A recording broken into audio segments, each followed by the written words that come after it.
شاعر، آهنگساز رضا نیکفرجام.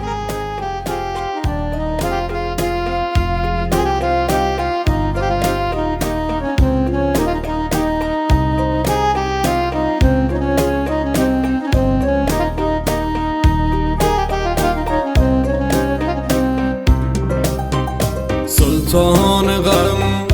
چشم و چراغم مادر، تنها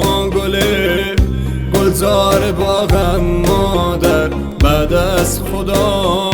تنها امیدم مادر، من با دعایت رو سفیدم مادر، مادر پرستار دلم، ای روشنی بخش و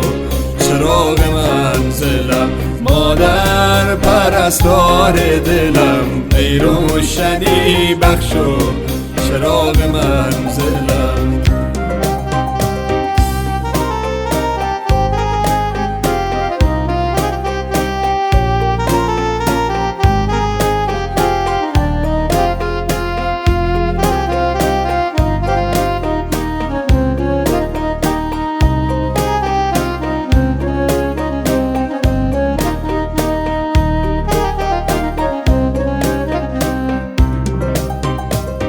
قلب منی این آرزوی آخر است، گویم بهش در زیر پای مادر است، ای وای من قدر تو رو نشناختم، من را ببخش تنها به خود پرداختم، مادر پرستار دلم، ای روشنی بخش و چراغ منزلم، مادر پرستار دلم، ای روشنی بخش و چراغ منزلم.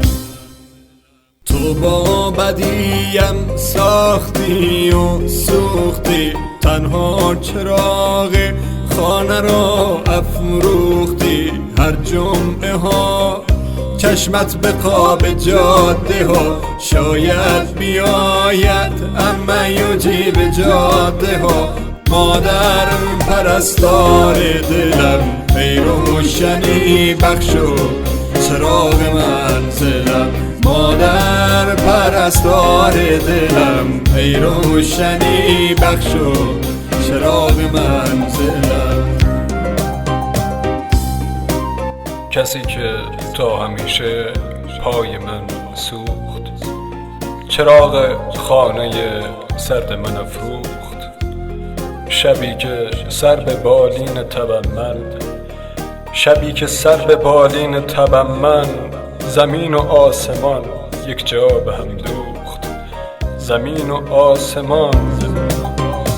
مادر تویی دارو ندارم مادر، بعد از تو من دیگر چه دارم مادر، ای گریه‌ات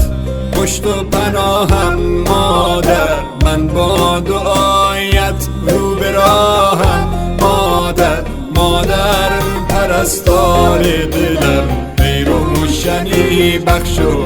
چراغ منزلم، مادر پرستار دلم، ای روشنی بخش و چراغ منزلم.